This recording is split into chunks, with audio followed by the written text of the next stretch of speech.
I was 7 when my sister Amanda got accepted to Princeton. The whole family threw a party. When I was 7, I was still struggling to read aloud without stumbling over words. Mom would sigh whenever teachers called about my learning differences. Amanda's the brilliant one, Dad would tell relatives at gatherings. There's more practical. Practical became the family code for not smart enough. Amanda sailed through her undergraduate degree in biochemistry, then medical school at Johns Hopkins. I took 5 years to finish my bachelor's degree at a small state school, working 3 jobs to pay my own tuition after Dad said my education wasn't worth the investment like Amanda's was. At my college graduation, Amanda was in her 2nd year of residency. She couldn't make it to my ceremony. Too busy saving actual lives, she texted. Mom and Dad came but left immediately after to catch Amanda's presentation at a medical conference in Boston. We're so proud of both our girls, Mom had said, hugging me quickly. Amanda's breakthrough research and your persistence. Persistence. Another family code word. What they didn't know was that during those 5 years of undergraduate work, I'd been doing more than just persisting. I'd been conducting independent research in a tiny lab space my chemistry professor had given me access to after hours. While everyone assumed I was slow because I took longer to finish my degree, I was actually spending 60 hours a week running experiments, analyzing data, failing hundreds of times and trying again. My professor, Dr. Chen, was the only one who saw what I was really doing. You have an extraordinary mind, Sarah, she told me during my junior year. The kind that sees connections others miss. Don't let anyone convince you otherwise. After graduation, I'd applied to PhD programs. Got rejected from 17 schools. Amanda had laughed when she heard. Maybe grad school isn't for everyone, she'd said over a family dinner. There's no shame in finding a different path. The 18th school was Harvard.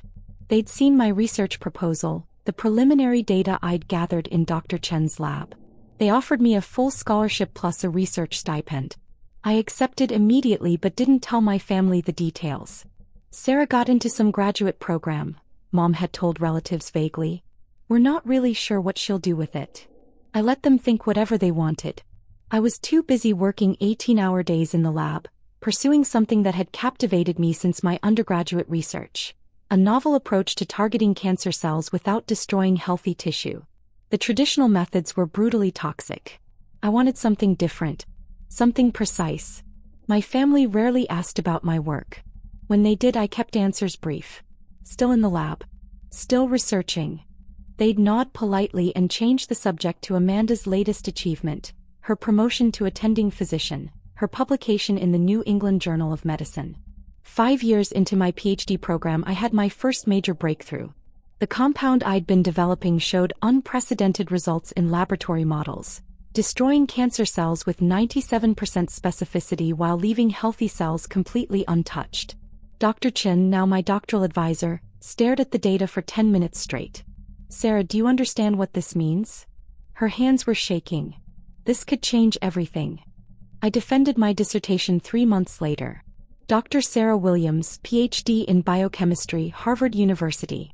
My parents came to the defense but seemed confused by the presentation. Very technical, Dad had said afterward.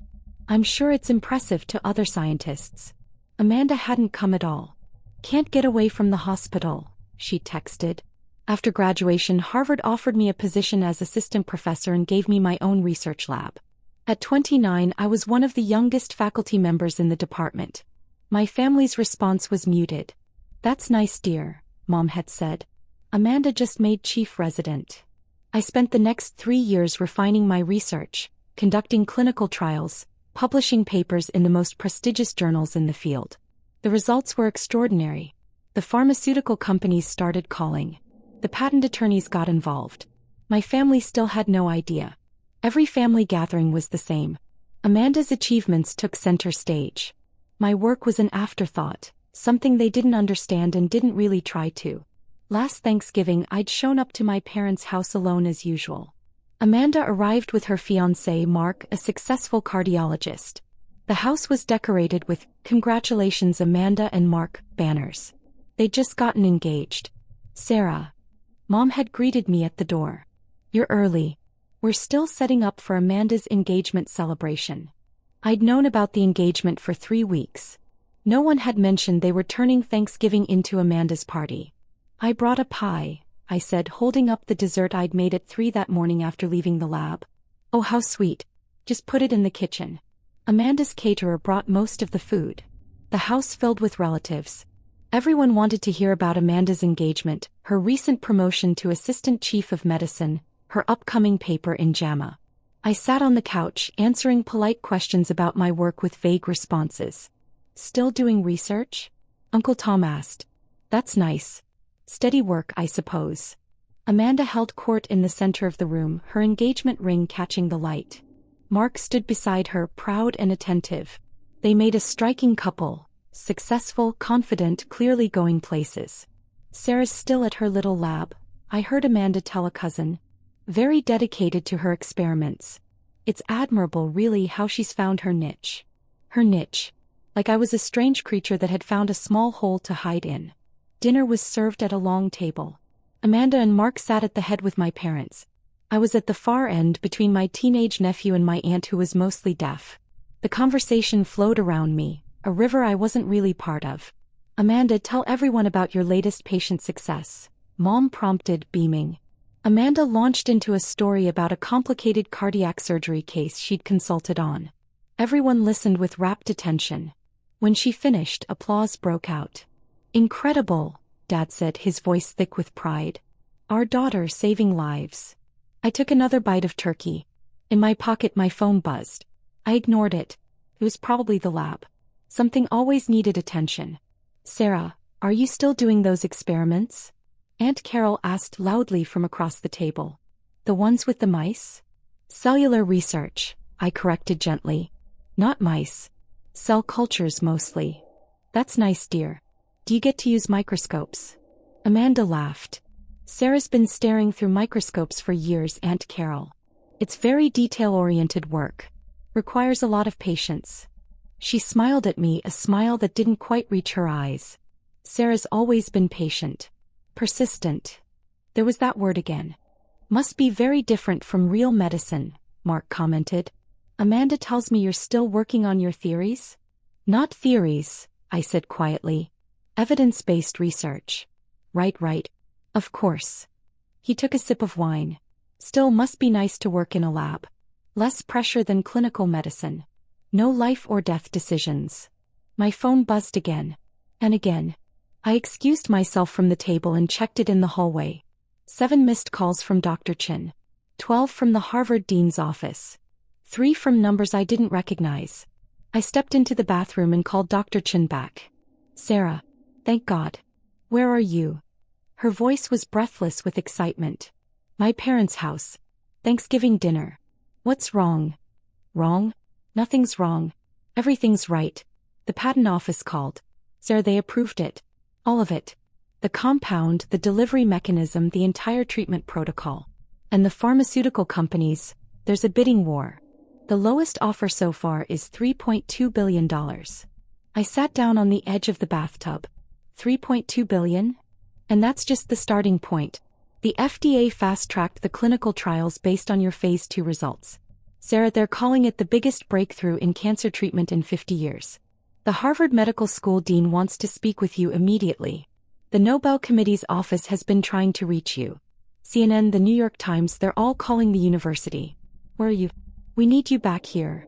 I'm at Thanksgiving dinner. Sarah, you need to get back to Cambridge. There's a press conference scheduled for Monday morning. This is happening. Your treatment is going to save millions of lives. I looked at myself in the bathroom mirror. Same person I'd always been. Same face my family had always dismissed as the less impressive daughter. I'll be there Sunday night, I said. Let me finish dinner with my family first. Your family must be so proud, Dr. Chin said. This is extraordinary. I hung up and returned to the table. Amanda was now telling a story about a difficult patient, demonstrating her brilliant bedside manner. Everyone laughed at the appropriate moments. I sat back down. My nephew looked at me curiously. You okay? You look weird. I'm fine, I said. The conversation continued around me. Amanda's achievements, Mark's successes, their wedding plans. I finished my turkey and sweet potatoes. My phone kept buzzing in my pocket. I ignored it. After dinner we moved to the living room for dessert. Amanda's engagement cake took pride of place, a towering confection decorated with sugar flowers. My pie sat to the side, mostly untouched. "Sarah, you've been awfully quiet," Mom said as she served cake. "Everything okay with your research?" "It's fine," I said. "Still playing with test tubes?" Uncle Tom chuckled. "When are you going to do something real with that fancy degree?" Amanda cut in before I could respond. "Sarah's very committed to her work. It's just different from clinical practice. More theoretical." She turned to me with that same not quite kind smile. "Are you still trying to solve cancer? That's been your pet project for years, right?" "I work in oncological research, yes." "So ambitious," she said, and somehow made it sound like a criticism. "Stop pretending to be a scientist, Sarah. We all know basic research is where people go when they can't handle real medicine." The room got quiet. A few uncomfortable laughs. Mom jumped in quickly. "Now, Amanda." "No, I'm serious," Amanda continued, warming to her topic. Her success had made her bold, confident in her superiority. "Sarah's been in that lab for 8 years now? And what's come of it? A few published papers no one reads? Meanwhile, I'm actually saving lives every day in the hospital." She looked around the room, gathering support. "I'm just saying what everyone's thinking. Maybe it's time Sarah considered a different path. Maybe try vocational school instead. Nothing wrong with being a lab technician. Very respectable work." Mark nodded supportively. "Amanda has a point. Academic research is fine for some people, but clinical medicine is where you actually make a difference." Dad shifted uncomfortably. "Well, Sarah's always been more suited to the background work. Not everyone can handle the pressure of patient care like Amanda." "Exactly," Amanda said. "Sarah's found her level. There's no shame in that. She's good at following protocols, doing repetitive tasks. Very detail-oriented." She said it like she was complimenting a particularly well-trained assistant. I smiled politely and said nothing. My phone was vibrating continuously now. The Harvard Dean's office. A 617 number I recognized as the university president. "The thing is," Amanda continued, emboldened by my silence, "some people are meant to lead, to innovate, to be at the forefront of medicine. And some people are meant to be support staff. Sarah's more the support staff type. I've always known that about her." "She tried so hard to keep up with you," Mom said, meaning well but making it worse. "Ever since you were children. But you're just naturally brilliant, Amanda. Sarah had to work so much harder for everything. Which is admirable." Amanda added quickly. "Her persistence is really impressive. Even if the results aren't, well, significant." My phone rang out loud this time. The custom ringtone I'd set for the Harvard Dean's office. Everyone turned to look at me. "Sorry," I said, pulling out my phone. "I should take this." "During dessert?" Amanda looked annoyed. "Can't your little lab wait?" I stood up and answered the call. "Dr. Williams speaking." "Sarah." Dean Richardson's voice boomed through the speaker, loud enough that several people at the table could hear. "We've been trying to reach you all afternoon. Where are you?" "Family Thanksgiving dinner, Dean Richardson." "Well, get back here immediately. The entire medical community is trying to reach you. Do you have any idea what's happened? Your patent was approved and the bidding has reached $4.1 billion. Pfizer just entered the race. The FDA is calling your treatment the most significant advancement in oncology since chemotherapy was developed. We need you for interviews. 60 Minutes wants you tomorrow. The Nobel Committee's office has called 3 times. Sarah, your breakthrough is going to revolutionize cancer treatment globally. We're talking about saving tens of millions of lives. The Harvard Medical School is hosting a press conference Monday, and the president wants you to speak at the White House next month." The room had gone completely silent. Everyone was staring at me. "I understand, Dean Richardson. I'll be back tomorrow evening." "Tomorrow? Sir, this can't wait. The world needs to hear from you. You're about to become the most celebrated medical researcher of this generation." "Monday morning, then. I'll be there Sunday night." "Fine. But Sarah, congratulations. What you've accomplished is extraordinary. Your cellular targeting mechanism is pure genius. The entire scientific community is in awe." I hung up. The silence in the room was deafening. Amanda's face had gone pale. What was that about? My phone rang again immediately. This time, a number with a Swedish country code. I knew that number. The Nobel Assembly at Karolinska Institute. I answered. Dr. Sarah Williams. Dr. Williams, this is Professor Anderson from the Nobel Committee in Physiology or Medicine. We've been attempting to reach you regarding your breakthrough in targeted cancer therapy. The committee would like to discuss your research and its implications. Would you be available for a call on Monday morning? Yes, Professor. Monday morning works perfectly. Excellent. And may I offer my personal congratulations? Your work is nothing short of revolutionary. We'll speak Monday. I hung up and looked at my family. They were all frozen, forks halfway to mouths, staring at me like I'd grown a second head. Sarah, Mom said slowly. Did he say Nobel Committee? Yes. And the dean said, for $1 billion? Dad's voice cracked on the number. 4.1 billion. Though I expect it will go higher. Several pharmaceutical companies are bidding. Amanda stood up abruptly. What are you talking about? What patent?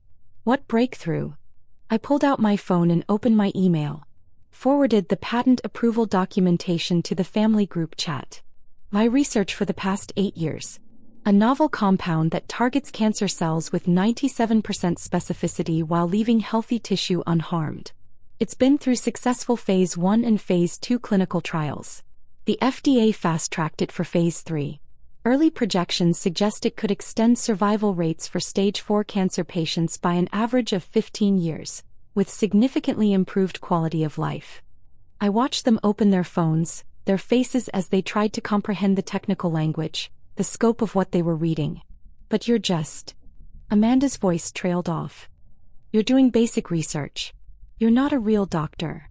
I have a PhD from Harvard.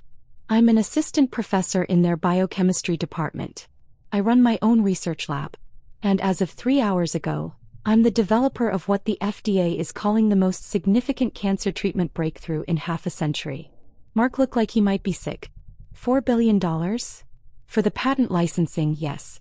Though I don't get all of that, Harvard gets a significant portion, as do my research partners.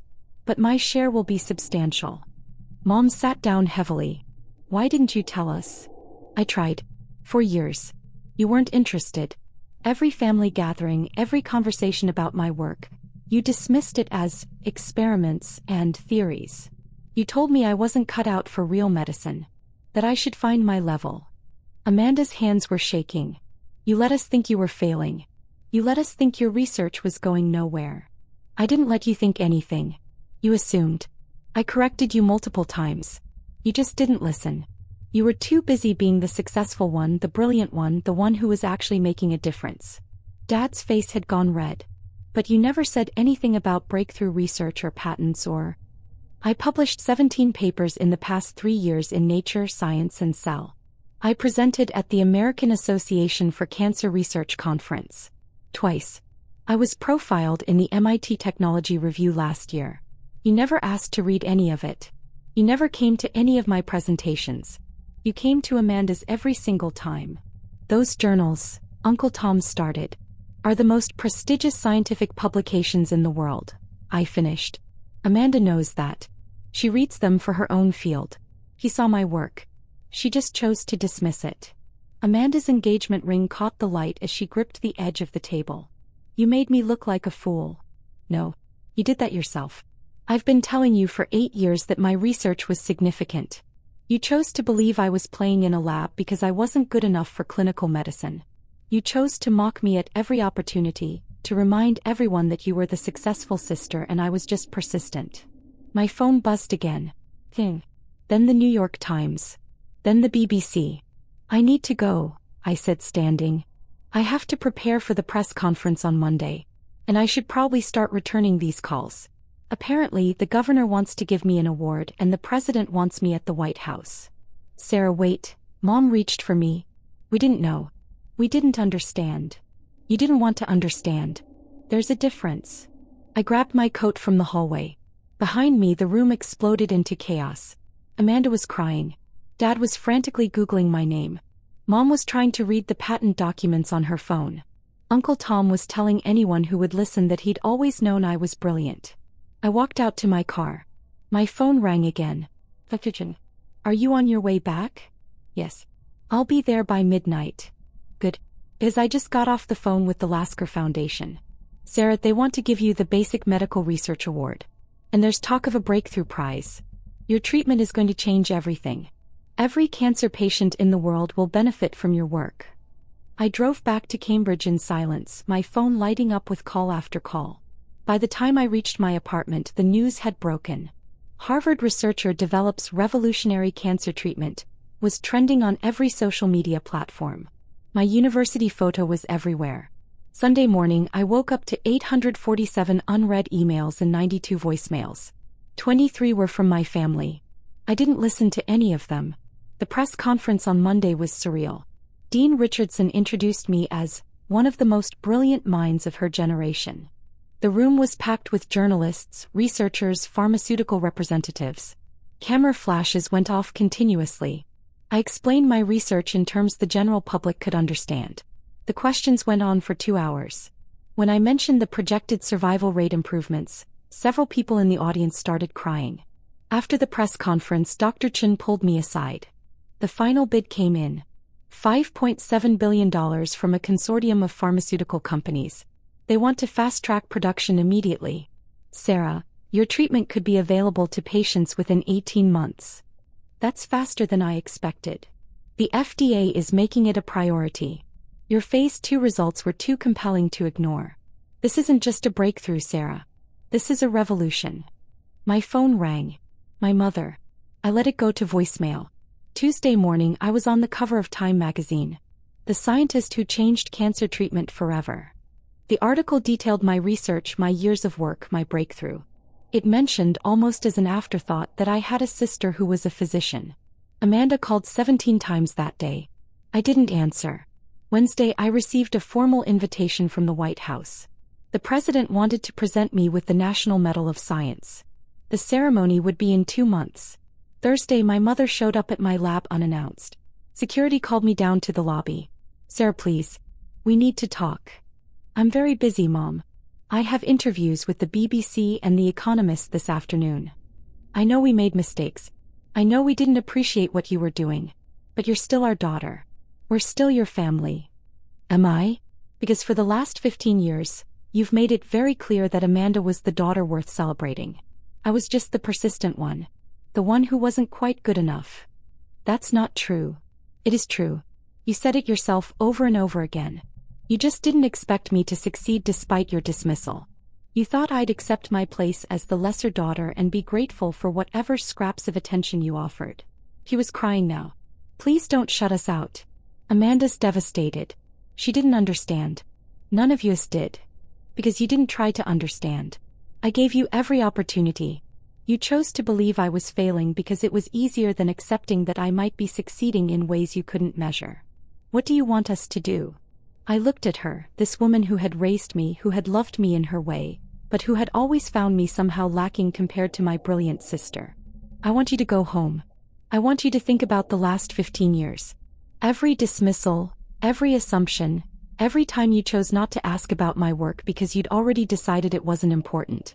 And then I want you to ask yourself why it took a $4 billion patent and a call from the Nobel Committee for you to see me as someone worth your attention. Sarah. I need to get back to my lab. I have work to do. Work that's going to save millions of lives. The work you told me was just experiments. I walked away, back to my lab, back to my research. My phone kept ringing. Dad, Uncle Tom, Aunt Carol. Relatives I hadn't heard from in years, suddenly wanting to congratulate me, to tell me they'd always believed in me. I silenced them all and got back to work. The Nobel Prize announcement came in October. Nobel Prize in Physiology or Medicine, for the development of novel targeted cancer therapeutics. I was the youngest woman to ever receive it. Amanda sent flowers to my hotel in Stockholm. The card read, "I'm sorry. I'm so proud of you." I left the flowers in the room when I checked out. At the Nobel banquet, I sat next to a physicist who'd won for his work on quantum computing. "Your family must be incredibly proud," he said. "I suppose they are now," I said. Though they weren't particularly interested until it came with a $1 billion price tag and international recognition. He laughed. The curse of the scientist. No one understands what we do until it changes the world. Or until it makes the news. My first patient to receive the treatment was a 6-year-old girl with stage 4 neuroblastoma. Her prognosis had been 6 months. 3 months after starting my treatment protocol, her tumors had shrunk by 83%.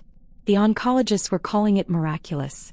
I sat with her mother in the hospital hallway after reviewing the latest scans. "You saved my daughter's life," she said, holding my hands. "How can I ever thank you?" "You don't need to thank me. This is why I became a scientist." That evening I finally listened to Amanda's voicemails. There were 47 of them, spanning the 8 months since Thanksgiving.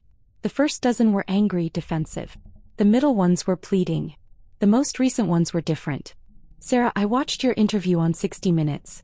The part where you talked about watching cancer take our grandmother when we were kids, and deciding then that you'd find a way to fight it. I'd forgotten that. I'd forgotten that you were the one who held her hand during chemo. I was too squeamish. You were 11 years old and you were already braver than I ever was." I saved that voicemail but didn't call her back. The treatment went into full production 14 months after the patent approval. It was made available worldwide with subsidized pricing for developing nations. The pharmaceutical consortium projected it would reach 10 million patients in the first year alone. At my lab, we were already working on the next generation of targeted therapies. Pancreatic cancer, glioblastoma, the aggressive cancers that still had dismal survival rates. I had a team of 12 researchers now, a state-of-the-art facility, unlimited funding. "You could retire," Dr. Chin said one evening as we reviewed data. "You've made enough money to never work again. You've achieved more than most scientists dream of. You've won the Nobel Prize, for God's sake. And leave all this?" I gestured at the lab, the equipment, the research that would save thousands more lives. "This is what I was always meant to do.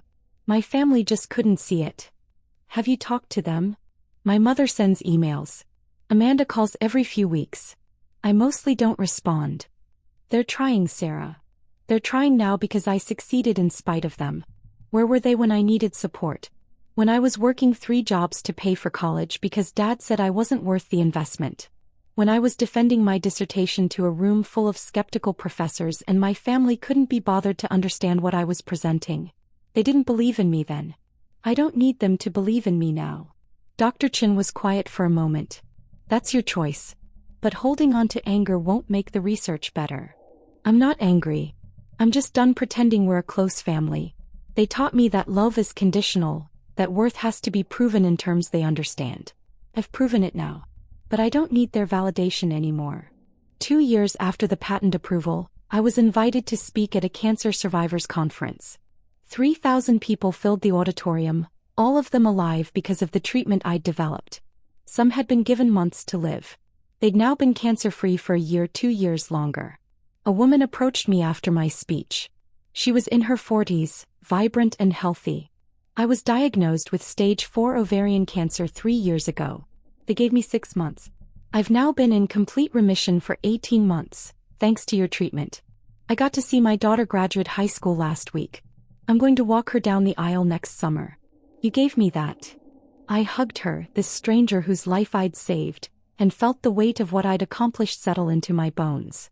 This was worth more than any Nobel Prize, any patent, any amount of money. This was why I'd spent all those years in the lab while my family dismissed my work as unimportant. My mother showed up at that conference. I spotted her in the back of the auditorium during my speech. Afterward, she waited while I greeted survivors, signed books, answered questions. She waited for 2 hours. Finally, the crowd dispersed. She approached slowly like she was afraid I'd run. "Hi, Sarah." "Mom. That was an incredible speech. Those people, all those lives you've saved. What are you doing here?" "I came to see you. To really see you this time. Not as Amanda's little sister or the daughter who took longer to graduate. As Dr. Sarah Williams, the scientist who changed the world." I looked at her, this woman who'd raised me but never quite understood me. "It's too late for that," I said quietly. "You had 32 years to see me. You chose not to. You don't get to show up now and claim pride in my accomplishments when you spent decades telling me I wasn't good enough." "I never said that. You said it constantly. Maybe not in those exact words. But every time you dismissed my work, every time you compared me unfavorably to Amanda, Every time you couldn't be bothered to ask about my research. You told me I wasn't worth your attention. You told me I wasn't good enough to deserve your pride. He was crying. I didn't know. I didn't understand what you were doing. You didn't try to understand. That's the difference. Amanda's work was easy for you to understand because you could see immediate results. Patients getting better, lives being saved right away. My work took time. It required faith that I was building toward something meaningful. You never had that faith in me. I'm sorry. I know you are. But sorry doesn't give me back those years. Sorry doesn't erase the damage. You taught me that my worth had to be proven by external validation. That I had to achieve something spectacular before I deserved your love. And you know what? I achieved it. I exceeded every possible measure of success. But I did it without your support, and I don't need it now. I walked away, back to my hotel, back to my research notes, back to the work that had always mattered more than family approval. The following Thanksgiving I didn't go home. I spent it in my lab with my research team, running experiments on our new compound for pancreatic cancer treatment. We ordered Chinese food and worked until midnight. It was the best Thanksgiving I'd ever had. Amanda showed up at my lab in December unannounced. Security called again. Tell her I'm not available, I said. She says it's important. She says she'll wait as long as it takes. I sighed. Fine. 10 minutes. She looked different. Smaller, somehow less confident. The brilliant surgeon who'd always been so sure of her superiority now seemed unsure, almost fragile. Thank you for seeing me. You have 10 minutes. I've been in therapy. For 6 months now. Working through why I needed to put you down to feel successful. Why I couldn't celebrate your achievements. Good for you. The therapist said I was threatened by you. That I saw your intelligence and determination and felt inferior, so I had to minimize your success to protect my ego. She said I was always competing with you even when you weren't competing with me. That's between you and your therapist. Sarah, I'm trying to apologize. Really apologize.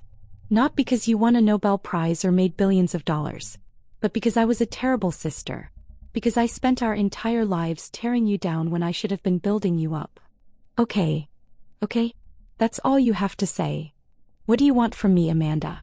Forgiveness? Reconciliation? A relationship where we pretend the last 15 years didn't happen?